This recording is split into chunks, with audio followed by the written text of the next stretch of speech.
রাত বেড়ে চলেছে এবং পুণ্যার্থীরা কিন্তু এইভাবে এগিয়ে চলেছে তারকেশ্বরের পথে। সুন্দর সুসজ্জিত দেখা যাচ্ছে একটি বাঘ নিয়ে কিন্তু এগিয়ে যাচ্ছে। সিঙ্গুর ডাকাতকালী মন্দিরের বর্তমান পরিস্থিতি, শ্রাবণের প্রথম দিন, শ্রাবণের চালু হয়নি। দেখতে পাচ্ছেন ভান্ডারাগুলো রীতিমতো কিন্তু খালি। তো ভান্ডারাগুলো চালু না হয় তারা কিন্তু রাস্তায় কোনোরকম জল এবং অন্যান্য কিন্তু খাবার দাবার কিছুই পাচ্ছে না। ঘড়িতে এখন সময় রাত 11টা বেজে গেছে, আর এই মুহূর্তে কিন্তু আমরা দেখতে পাচ্ছি একটা ছোট্ট বাচ্চা কিন্তু বাঘ নিয়ে কিন্তু এগিয়ে চলেছে তারকেশ্বরের পথে। কোথা থেকে আসলে তুমি? ঠান্ডা জল এবং গরম জল 3 রকমের ব্যবস্থা কিন্তু রয়েছে দেখছেন। আজকে সবে মাত্র শ্রাবণের প্রথম দিন, এখনো কিন্তু সারা শ্রাবণ মাস পড়ে আছে। আর প্রথম দিনেই কিন্তু এই পরিস্থিতি হচ্ছে সিঙ্গুর ডাকাতকালী মন্দিরের আপনাদের সামনে তুলে ধরা হচ্ছে। এই বছর প্রথম কেমন লাগছে? পুরো রাস্তায় লাইট পাচ্ছেন তো? এখন আপনাদের সামনে তুলে ধরা হচ্ছে শ্রাবণ মাসের প্রথম দিন। শ্রাবণ মাসের প্রথম দিন শনিবার দেখতে পাচ্ছেন সিঙ্গুর ডাকাতকালী মন্দির কি সুন্দর রূপে সেজে উঠেছে। সম্পূর্ণটা আপনাদের দেখাতে চলেছি।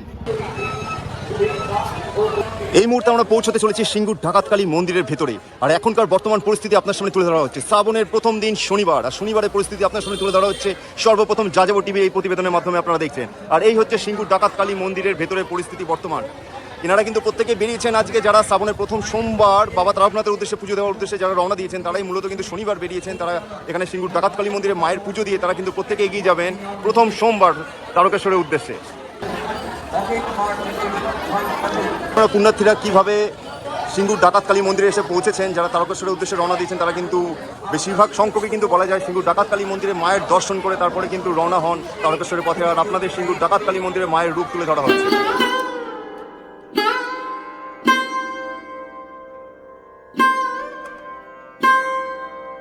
প্রত্যেকেই জানেন যে সিঙ্গুর ডাকাতকালী মন্দিরে এসে কিন্তু পুণ্যার্থীরা কিছুক্ষণ বিশ্রাম নেন, এখানে মায়ের পুজো দেন এবং তারপর কিন্তু আবার এগিয়ে চলেন। অনেক পুণ্যার্থীরাই কিন্তু এখানে জল ঢেলে মায়ের পুজো দেন। দেখতে পাচ্ছেন এখানে রীতিমতো জল ঢালা হচ্ছে মায়ের মন্দিরে। বড় বড় সুসজ্জিত বাঘগুলো কিন্তু অনেকে কিন্তু এখানে এরকমভাবে রেখে দেন, রেখে তারপর নিজেরা একটু বিশ্রাম করে নেন, তারপর আবার তারকেশ্বরের উদ্দেশ্যে রওনা হন। মুহূর্তে দেখতে পাচ্ছি আরও একটি সুন্দর আলোয় সাজানো কিন্তু একটি সুন্দর বাঘ আমরা দেখতে পাচ্ছি এই মুহূর্তে, যেখানে কিন্তু বাঘের মধ্যে একটা শিশু রয়েছে আমরা দেখছি। কোথা থেকে আসলে ভাই তোমরা? কোথা থেকে আসলে? হ্যাঁ, আমতলা। তো প্রতি বছর আসা না এই বছর প্রথম? প্রতি বছরই আসেন। তো এইভাবে কিন্তু প্রতি বছর নেই, এই বছর কিন্তু পুণ্যার্থীরা এসে পৌঁছেন। তবে আগের বছর থেকে এই বছর কি আলাদা লাগছে? হ্যাঁ, মানে ভালো লাগছে এই আলোক সজ্জা যে সাজিয়ে তোলা হয়েছে রাস্তা বা এই ডাকাতকালী মন্দির, ভালো লাগছে তো? তো এটাই হলো চাওয়া। তো প্রত্যেকে কিন্তু খুশি, প্রত্যেক পুণ্যার্থীরাই কিন্তু খুশি এই বছর, যেহেতু তারকেশ্বরের রাস্তা থেকে শুরু করে আপনারা দেখছেন যে ডাকাতকালী মন্দির সবকিছুই কিন্তু সুন্দরভাবে সাজিয়ে তোলা হয়েছে। সিঙ্গুর ডাকাতকালী মন্দিরের বর্তমান পরিস্থিতি, শ্রাবণের প্রথম দিন, শ্রাবণের প্রথম দিন শনিবার এরা কিন্তু প্রত্যেকে কিন্তু তারকেশ্বর উদ্দেশ্যে রওনা দিয়েছেন শ্রাবণের প্রথম সোমবার বাবা তারকনাথে পুজো দেওয়ার উদ্দেশ্যে। এই মুহূর্তে কিন্তু এনারা এসে পৌঁছেছেন, দেখতে পাচ্ছেন যে সিঙ্গুর ডাকাতকালী মন্দিরে। এনারা প্রত্যেকে কিন্তু এখন এই সময় বিশ্রাম নিচ্ছেন কিছু সময়, যেহেতু হাঁটা পথে শেরাফুলি নিবেদিত ঘাট থেকে এই দীর্ঘ পথ হেঁটে এসেছেন। তারপর এখানে কিন্তু অনেকে একটু বিশ্রাম নিয়ে থাকেন, তারপর আবার এনারা কিন্তু এগিয়ে যাবেন তারকেশ্বরের পথে। কিন্তু সিঙ্গুর ডাকাতকালী মন্দির একদমই অন্য রূপে সেজে উঠেছে আপনারা দেখছেন। এদিকে দেখুন একটা লাইট কিন্তু এদিক থেকে মন্দিরের উপর দেওয়া হচ্ছে, আর ওইদিকে কিন্তু আরও একটা লাইট আছে। এরকম কিন্তু বিভিন্ন রঙিন আলোয় কিন্তু সেজে উঠেছে সিঙ্গুর ডাকাতকালী মন্দির এই বছরে। এই সুন্দর আলোকসজ্জা, যেটা কিন্তু বিগত বছরগুলিতে কিন্তু হয় না, কিন্তু এই বছর প্রথম দেখা গেল এরকম সুন্দর আলোকসজ্জা সাজানো রাস্তা, তারকেশ্বরের পথ এবং সিঙ্গুর ডাকাতকালী মন্দির। আপনাদের সামনে একটু ভালো দেখাচ্ছি মন্দিরের সামনের পরিস্থিতি। দেখুন মন্দিরের উল্টো দিকে কিন্তু রয়েছে একটি শিব মন্দির, আপনারা জানেন এখানেও অনেকে জল ঢেলে পুজো দিয়ে থাকেন। সেই মন্দিরটাও দেখা যাচ্ছে বেশ সুন্দর কিন্তু লাইটিংয়ে সাজিয়ে তোলা হয়েছে। আপনার সামনে তুলে ধরছি সেই মন্দিরের সামনের পরিস্থিতি। সিঙ্গুর ডাকাতকালী মন্দিরের উল্টো দিকে থাকা এই শিব মন্দিরটি আপনারা প্রত্যেকেই জানেন, পুণ্যার্থীরা যারা আসেন তারকেশ্বরে এখানে কিন্তু অনেকে মহাদেবের মাথায় জল ঢেলে পুজো দিয়ে থাকেন। তবে এই বছরটা কিন্তু সেরকমটাই দেখা গেল। শ্রাবণের প্রথম দিন অর্থাৎ শনিবারও কিন্তু পুণ্যার্থীরা ইতিমধ্যে এখানে এসে দেখুন লাইন দিয়ে ধীরে ধীরে কিন্তু মহাদেবকে পুজো দিচ্ছেন দেখা যাচ্ছে।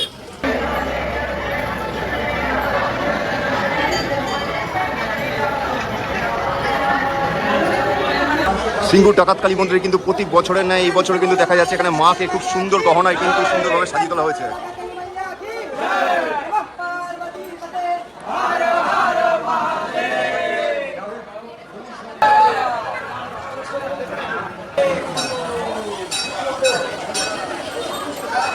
এখনো সারা মাস পড়ে আছে, তবে আজকে শ্রাবণের প্রথম দিন শনিবারের চিত্র আপনারা দেখছেন। আজকেই কিন্তু এত সংখ্যক পুণ্যার্থী কিন্তু বেরিয়ে পড়েছেন, যারা শ্রাবণের প্রথম সোমবার বাবা তারকনাথকে পুজো দিতে যাবেন তারা কিন্তু প্রত্যেকেই বেরিয়ে পড়েছেন এই শনিবারই। কারণ বৃষ্টি বাদলা থাকে, অনেকে রাস্তা হাঁটা পথে একটু সময় লাগে, সেই কারণে কিন্তু তারা শনিবার বেরিয়ে পড়েছেন। এখানে থেকে তারা আগামী দিন সারাদিন হেঁটে আগামী দিন রাত্রের মধ্যে তারা প্রত্যেকের উদ্দেশ্য তারকেশ্বর মন্দিরে পৌঁছানো এবং শ্রাবণের প্রথম সোমবার একদম ভোরবেলাতেই বাবা তারকনাথের মাথায় জল ঢেলে পুজো দেওয়ার জন্যই কিন্তু মূলত এই সময় বেরোনো। বন্ধুরা এই স্থানে দেখছেন কিন্তু অনেকে কিন্তু বাঘ রাখে, তো বাঘ রাখবার জন্য কিন্তু বিশেষ ব্যবস্থা রাখা থাকে। তো এই বছর সেটা দেখা গেল এখানে কিন্তু অনেকে কিন্তু বাঘ রেখে কিন্তু বিশ্রাম নিচ্ছেন, যেটা দেখছেন জোর বলে একটি বাঘ, যেখানে কিন্তু এখানে মায়ের রূপ দেখানো হয়েছে। মায়ের মন্দিরে এসে কিন্তু উপস্থিত হয়েছেন এক পুণ্যার্থী, তো বাঘটা সাজিয়ে নিয়ে এসেছেন, যেখানে কিন্তু মায়ের মুখমণ্ডল আমরা দেখতে পাচ্ছি। এখানে একে একে কিন্তু পুণ্যার্থীরা এরকমভাবে এগিয়ে চলেছেন এই সিঙ্গুর ডাকাতকালী মন্দিরের দিকে, এবং রাত বাড়ার সাথে সাথে কিন্তু পুণ্যার্থীর সংখ্যাও কিন্তু বেড়ে চলেছে সিঙ্গুর ডাকাতকালী মন্দিরে। অনেকে দেখা গেল কিছু সময় বিশ্রাম নিয়ে আবার রওনা দিয়েছেন তারকেশ্বরের পথে। কালী মন্দিরে একটি বিশেষ জিনিস লক্ষণীয় হলো যে প্রতি বছর কিন্তু এই দিকটা যেটা দেখছেন বাঁদিকে কিন্তু একটা রেস্টুরেন্ট করা থাকে, খাওয়া দাওয়ার হোটেল থাকে। তবে এই বছর কিন্তু সম্পূর্ণটা এখানে বাঘ রাখবার ব্যবস্থা করা হয়েছে, দেখতে পাচ্ছেন। এখানে কিন্তু কোনো খাওয়ার দোকান ডাকাতকালী মন্দিরের ভেতরে নেই। আপনাদের খেতে গেলে ডাকাতকালী মন্দিরের উল্টো দিকে যে দোকানগুলো আছে সেই দোকান থেকে আপনারা কিন্তু নিরামিষ খাবার পেয়ে যাচ্ছেন। এরকমভাবে একে একে কিন্তু দেখতে পাচ্ছেন মহাদেবের ভক্তরা কিন্তু বাঘ নিয়ে উপস্থিত হচ্ছেন এই সিঙ্গুর ডাকাতকালী মন্দিরে। মন্দিরে ঢুকবার আগেও কিন্তু আপনারা পেয়ে যাবেন এরকম একটি সুন্দর আলোকসজ্জা সমেত একটি গেট, যেখানে লেখা আছে জয় বাবা তারকনাথ, দেখতে পাচ্ছেন। দেখা যাচ্ছে কিন্তু এখানে প্রত্যেকে একবার দাঁড়িয়ে এই গেটের সামনে কিন্তু ফটো তুলছেন, কারণ এই গেট কিন্তু প্রথমবারই হলো। আর যারা বিগত বছরে তারকেশ্বরে এসেছেন তারা আশা করি জানেন এই ধরনের কিন্তু সুন্দর আলোকসজ্জা সাজানো কিন্তু তারকেশ্বরের পথ কোনোবারই হয়নি, এই বছর প্রথম। সে কারণে পুণ্যার্থীরা কিন্তু যাত্রা পথে কিন্তু দাঁড়িয়ে এই গেটে ছবি তুলছে এবং এগিয়ে চলেছেন। ঘড়িতে এখন সময় রাত 11টা বেজে গেছে, আর এই মুহূর্তে কিন্তু আমরা দেখতে পাচ্ছি এটা ছোট্ট বাচ্চা কিন্তু বাঘ নিয়ে কিন্তু এগিয়ে চলেছে তারকেশ্বরের পথে। কোথা থেকে আসলে তুমি? আচ্ছা, নাম কি তোমার? তো আপনারা যারা এখনো ভাবছেন না হাঁটা পথে তারকেশ্বর যাওয়া অসম্ভব, আপনার শেখা উচিত যে এই ছোট ছোট মহাদেবের ভক্তরা কিন্তু দেখুন কত আনন্দের সাথে এত রাতে কিন্তু এগিয়ে চলেছে। আচ্ছা, কেমন লাগছে এই সুন্দর সাজানো গেট? এটা এই বছর প্রথম হলো, কেমন লাগছে আপনাদের? এই বছর তো প্রথম এরকম ভাবে রাস্তায় কোথাও কোনো অন্ধকার নেই, পুরো আলো আলোকিত হয়ে উঠেছে। আচ্ছা, এর জন্য কিন্তু পানীয় জলের এরকম বিশেষ ব্যবস্থা রাখা হয়েছে বিভিন্ন জায়গায়। তবে এখানে কিন্তু দেখা গেল এখানে এরকম ধরনের অ্যাকোয়াগার্ড রাখা হয়েছে, যেখানে কিন্তু নর্মাল জল এবং ঠান্ডা জল এবং গরম জল 3 রকমের ব্যবস্থা কিন্তু রয়েছে, দেখছেন। তো এখানে কিন্তু এটা কি সারা রাত থাকবে, তাই তো? মানে পুরো 1 মাস ধরে থাকবে? 1 মাস। এটা কি আজকে চালু হলো? আচ্ছা, অনেকে অভিযোগ করেছিল আমার আগের ভিডিওতে, মানে ওইদিকে কোথাও চালু হয়নি, জল পায়নি, আস্তে আস্তে চালু হচ্ছে। তো যারা শনিবার বেরিয়েছেন মূলত সকালের দিকে তারা কিন্তু এই ব্যবস্থাটা পায়নি, যারা এখন যাচ্ছেন রাত্রিবেলায় কিন্তু এই ব্যবস্থাগুলো পুরো চালু হয়ে গেল। তো এখানে কিন্তু বিভিন্ন জায়গায় রাস্তার দুপাশে কিন্তু এরকম পানীয় জলের সুবিধা পেয়ে যাচ্ছেন আপনারা এই বছর। ঘড়িতে সময় এখন প্রায় রাত 12টা, আর এই মুহূর্তে দেখা যাচ্ছে বাঘ নিয়ে কিন্তু সজোরে এগিয়ে চলেছেন পুণ্যার্থীরা, রাতের মধ্যে যতটা সম্ভব এগিয়ে যাওয়া যায়। শ্রাবণের প্রথম দিন, ঠিক ঘড়িতে সময় রাত 12টা বেজে গেছে, আর রাত 12টার চিত্র আপনারা দেখছেন। একদম শ্রাবণের প্রথম দিন শনিবার, এনারা কিন্তু প্রত্যেকেই, যেটা আগে বলা হয়েছে সোমবার, শ্রাবণের প্রথম সোমবার মহাদেবে অর্থাৎ বাবা তারকনাথের মাথায় জল ঢেলে পুজো দেওয়ার উদ্দেশ্যে রওনা হয়েছেন শ্রাবণের প্রথম দিন অর্থাৎ শনিবার। রাত বেড়ে চলেছে কিন্তু মহাদেবের ভক্তরা থেমে নেই, এই মাঝরাত এগিয়ে চলেছে, কারণ সবারই উদ্দেশ্য যে শ্রাবণের প্রথম সোমবার বাবা তারকনাথের মাথায় জল ঢেলে পুজো দেবেন। তো সেই উদ্দেশ্যে কিন্তু প্রত্যেক পুণ্যার্থী সারা রাত ধরে হেঁটে চলেছেন তারকেশ্বরের পথে। আর এই বছর আপনাদের আমরা আগের ভিডিওতে দেখিয়েছি যে তারকেশ্বরের পথে রাস্তার দুদিকে কিন্তু এরকম অনেক ধরনের শৌচালয় বানানো হয়েছে। তবে আজকে যারা বেরিয়েছেন, মানে শনিবার শ্রাবণের প্রথম দিন যারা বেরিয়েছেন, আগামী দিন সারাদিন হেঁটে ভোর রাতে পৌঁছবেন তারকেশ্বর, তাদের একটি অসুবিধা হচ্ছে, সেটি হলো এখানে কিন্তু কোনো ভান্ডারা এই সময় আজকে চালু হয়নি। দেখতে পাচ্ছেন ভান্ডারাগুলো রীতিমতো কিন্তু খালি। তো ভান্ডারাগুলো চালু না হয় তারা কিন্তু রাস্তায় কোনোরকম জল এবং অন্যান্য কিন্তু খাবার দাবার কিছুই পাচ্ছে না আজকে যারা বেরিয়েছে। আগামীকাল থেকে সম্ভবত ভান্ডারাগুলো চালু হয়ে যাবে।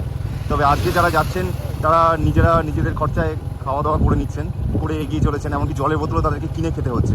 আগের ভিডিওতে আপনাদের দেখানো হয়েছিল যে একজন অভিযোগ করেছে যে কোথাও কোনো জলের বোতল পায়নি, আর এটা কিন্তু সত্যি। আমরা এই রাস্তায় এসে দেখলাম এখানে জলের ব্যবস্থা কিন্তু সেরকমভাবে চালু হয়নি এখনও কোনো জায়গায়, এবং কোনো ভান্ডারা খাওয়া দাওয়ার ব্যবস্থা এখনও শুরু হয়নি। রাত 12টা এখনও কিন্তু দেখা যাচ্ছে পুণ্যার্থীরা কিন্তু ছুটে চলেছেন তারকেশ্বরের উদ্দেশ্যে, দেখতে পাচ্ছেন ধীরে ধীরে কিন্তু পুণ্যার্থীরা এগিয়ে আসে সিঙ্গুর ডাকাতকালী মন্দিরের দিকে, যে চিত্র আপনাদের সামনে তুলে ধরছি। একটা জিনিস আপনাদের আগেই বলা হয়েছে আমাদের প্রথম ভিডিওয়ে যে এই বছর তারকেশ্বরের রাস্তা কিন্তু কোথাও অন্ধকার সেরকম পাবেন না, কারণ প্রত্যেকটি লাইট পোস্ট এবং লাইট পোস্ট ছাড়াও কিন্তু বিভিন্ন জায়গায় কিন্তু আলোর ব্যবস্থা করা হয়েছে, দেখতে পাচ্ছেন। তাই রাস্তা কিন্তু পুরো আলোকিত হয়ে আছে, যেটা দেখছেন সেই আলোকিত রাস্তা ধরেই কিন্তু সবার পুণ্যার্থীদের যেতে এই বছর অনেকটাই সুবিধে হবে। যারা তারকেশ্বর পথে পায়ে হেঁটে এই রাত্রিবেলায় বিশেষত যারা রওনা দিয়েছেন বা সারা রাত ধরে যারা হেঁটে যাবেন তাদের জন্য সুবিধাজনক হতে চলেছে। রাত্রিবেলায় যে জিনিসটা সব থেকে বেশি নজরে কাটে সেটা হচ্ছে এই আলোয় সাজানো বাঘগুলো। আরও একটি সুন্দর আলোয় সাজানো বাঘ দেখতে পাচ্ছি, যেখানে খড়গ করা হয়েছে।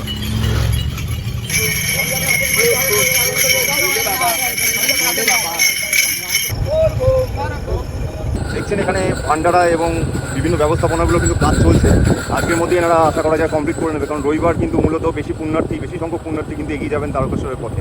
সম্পূর্ণ রাস্তায় কিন্তু এই বছর এরকমই আলোয় আলোকিত হয়ে উঠেছে, যেটি দেখছেন পুরো রাস্তা কিন্তু সম্পূর্ণ আলোয় আলোকিত হয়ে উঠেছে। রাত বাড়ার সাথে সাথে রীতিমতো ছুটে চলেছে সবাই, দেখছেন। সমস্ত বাচ্চাকে কিন্তু দেখা যাচ্ছে বাবার হাত ধরে এগিয়ে চলেছে। রাত বেড়ে চলেছে এবং পুণ্যার্থীরা কিন্তু এইভাবে এগিয়ে চলেছে তারকেশ্বরের পথে। সুন্দর সুসজ্জিত দেখা যাচ্ছে একটি বাঘ নিয়ে কিন্তু এগিয়ে যাচ্ছে। আর এই প্রতিবেদনটা আমরা এখানেই শেষ করছি। পরবর্তী ভিডিও কিন্তু আমরা খুবই তাড়াতাড়ি নিয়ে আসবো। অবশ্যই চ্যানেলের সাথে থাকবেন এবং এই ধরনের সমস্ত শ্রাবণ মাসে তারকেশ্বরের সমস্ত সোমবার এবং অন্যান্য দিনে আপডেট পাওয়ার জন্য অবশ্যই ভিডিওগুলি দেখতে থাকবেন। সবাই ভালো থাকবেন, সুস্থ থাকবেন। হর হর মহাদেব।